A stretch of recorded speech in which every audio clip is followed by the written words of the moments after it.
Someone who has been driving on one side of the road and then having to drive on the other side, one of the tricks that helped me was the fact that I now had to understand that I'm driving a right-hand car. I believe that's what they call it. So now it means that I always have to be on the left side of the road. Like once I could understand that, it kind of changed the game for me, because before I used to be so confused. Like, should I be on the left lane? Should I be on the right lane? You don't want to be thinking of that. Hi guys, my name is Laju. Welcome back to my channel. If you're new here, don't forget to like this video and subscribe to this channel. It's very informative.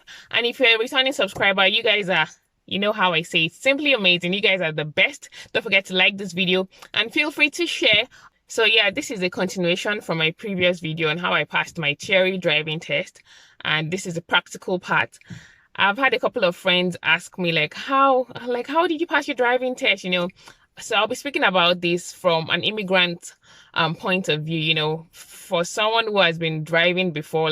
So yeah, it was a reprogramming for me, because my husband and I actually, because when you've been driving on one side of the road for that long, you have to kind of have a brain reset. So I'll be talking from that point of view on how I was able to pass my driving test the first time. So yeah, personally, I don't think it's a disadvantage if you have already been driving. I know people say that, it's better you've never driven and then you just lane one side of the road. But I think it was also an advantage for me that, for my husband and I, that we had been driving in Nigeria before we moved to the UK, because it was now a process of unlearning and relearning. So we had to unlearn some of the things that we had learned, and then we had to relearn, because I think that's basically it. And one thing I would say is that never say never, never say never. Because I think at some point I may have said something like, oh, I don't think I can ever drive on the other side of the road. How do you drive a right-hand car? It just looks so complicated. But guys, it's really not that complicated. It's not.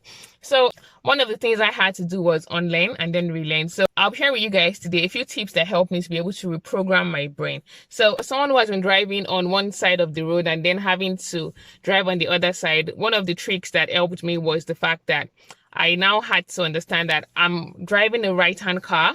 I believe that's what they call it. So now it means that I always have to be on the left side of the road. Once I could understand that, it kind of changed the game for me, because before I used to be so confused. Should I be on the left lane? Should I be on the right lane? You don't want to be thinking of that. Now I know that because I'm on the right hand of the car, I always turn left. No, not turn left. I always stay on the left side of the road.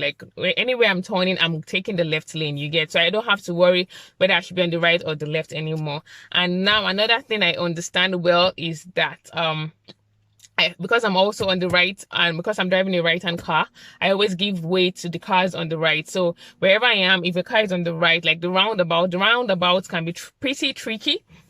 So I always give way to the cars on the right. You always have to do that. I know that back home we didn't really know. I know some people knew, but maybe I was taught, I can't remember, but you just drove. But yeah, you have to follow the rules. You have to follow the rules, because if not, you're going to cause an accident, and you don't want that to happen. Its sun is getting in my face. I think I have to move. So yeah, basically now I know that I always have to be on the left side of the road. I always have to give way to cars on the right, and knowing that kind of changed the game for me. I don't have to be thinking, oh, what side of the road should I be, what lane? Because there are some roads in the UK that are so tricky. Your lane may be so small, and then the other lane looks so big, and it's so tempting to go into it because you're so used to driving on the right side of the road. But now I know that no matter how big or how small the lane is, I take the left side, and since I know that now, it kind of really changed my driving game. Basically, first things first, you've done your theory test and you're ready to start taking the driving lessons. Now, do you want to do a manual or an automatic? That all depends on you. And I know one of the misconceptions that you hear when you come to the UK is, oh, it's better to do manual, automatic is so expensive. That depends on you. That depends on your finances. I don't believe automatic is that expensive. Now, when I learned how to drive 6 years ago, I learned with a manual. After learning, I never drove a manual car after that. I had been driving automatic for the last 6 years. So I wasn't ready to come to the UK to start learning clutch, brake, and I'm trying to learn which side of the road I'm supposed to stay. It just seemed so complicated. So I just needed to focus on one thing at a time. And that one thing was, what side of the road do I need to stay on, you get? So I didn't want to add clutch and brake to my troubles. It depends on you. If you are a great manual driver and clutch and brake and being on the left and right is not a big deal for you, go ahead. But for me, I needed to focus on what side of the road I needed to be on. Like, I didn't want to be thinking of whether I should be on clutch or whether I should be on brake or whether what gear. No, no, no. I didn't want that at all. So that's just my point of view. And the truth is, the difference in the price of learning a manual and an automatic is not that much. Just, research, make inquiries about this, and you'll find something that suits your budget. So for my husband and I, we found something that was, suitable for our budget, because we both had our driving lessons at around the same time. And okay, let me get into it. So when we started driving lesson, I think it started like a few days before I did. And the funny thing was, by his third lesson, our instructor told him that he was ready for the test. She was like, oh, you're doing great, but that wasn't my case. She told me, oh, you still have to take more lessons, because when you start your driving lesson, you have to tell them what stage you are, like whether you can drive or you can't drive. So I already told her, okay, I have a driving experience, but still she told me I wasn't ready for my test yet. And yeah, it kind of affected my morale, to be honest, because in total I had about 10 driving lessons, because after that I was always panicking behind the wheel. I wasn't driving confidently, and it wasn't helping, because every time it was the same thing, like, oh, you still need more practice, meanwhile my husband was already ready to go for his test. So but it was until the moment I realized that my confidence was down, and the moment I got my confidence back, the story changed. She started saying things like, I think that was around the 6th or 7th lesson, and she was like, oh yeah, I think you're getting there, you're getting better. And I realized that I didn't do anything much. I had some few practice, but I really need to psych myself up. And as soon as I was able to get that confidence, then the results were improving. And then another thing I think affects people when it comes to their driving test is also overconfidence. So some people are too confident and some people are not confident enough. So if you're too confident, like for instance, you've been driving in your country and then you come to the UK, so you have this, oh, I've been there, I've driven, I can drive anywhere, I can drive in the sky, I can drive on the sea. If you have that kind of confidence, it can also kill you. Like, it can also affect your driving test and affect your driving. You don't need to show anybody how fast or how well or how smooth you can drive. You just need to be a safe driver. And I think that is one thing that you need to take away from this. And another tip that I will share is that when you're booking for your driving test, try to look for off-peak times. Try to book times that are not too busy. Don't book early in the morning, or when kids are closing from school around 2, 3. Avoid those kind of times. Try to book a time that is just off-peak, basically. So for me, I think my test was around between 10 and 11 basically, and it was good because there will still be cars on the road, but it's not as busy. Not like it matters also, because when you are driving, especially on that test date, just drive. It's just you. Just drive. Don't be worried that you're driving too fast or too slow or there's a car behind you. Just drive.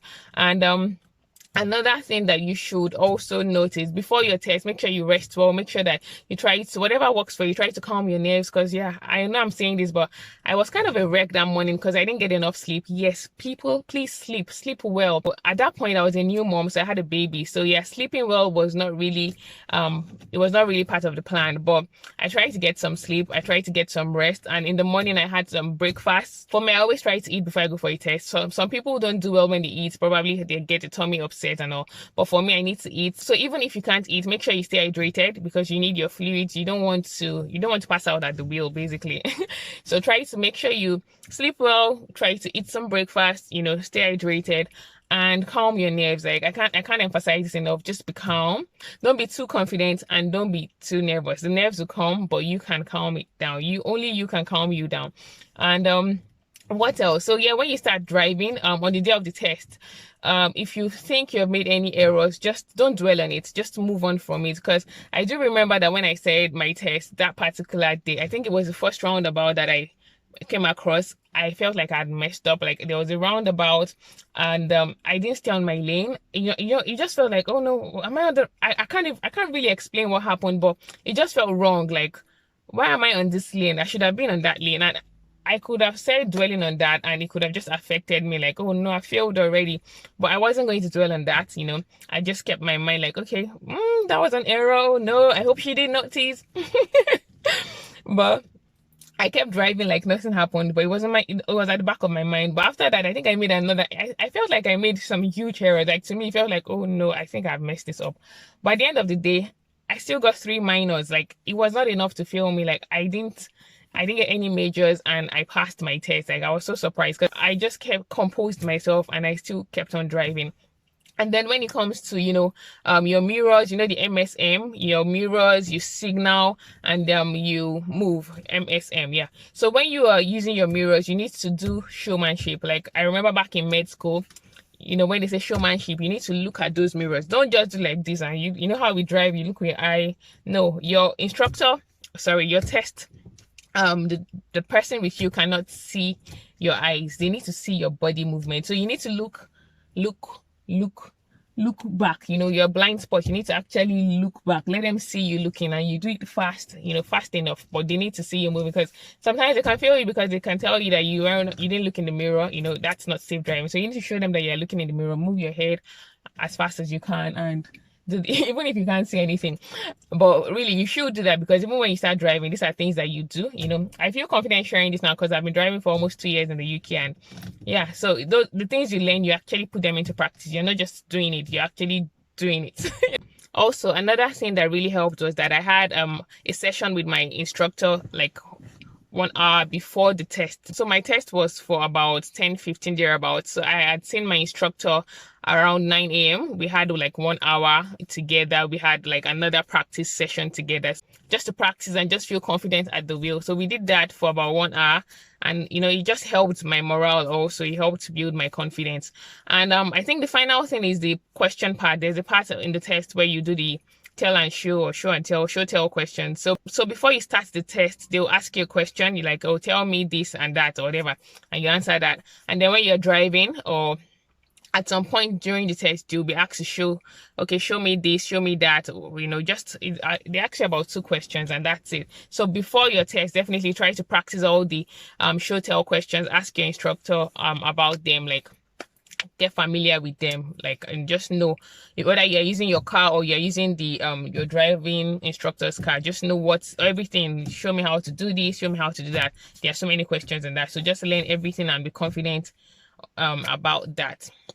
What else? So I think that's it really. I think it's time to head home. So thank you so much for watching today's video. Don't forget to hit the like button and subscribe to my channel. Once again, my name is Laju. Do have a lovely day. Bye.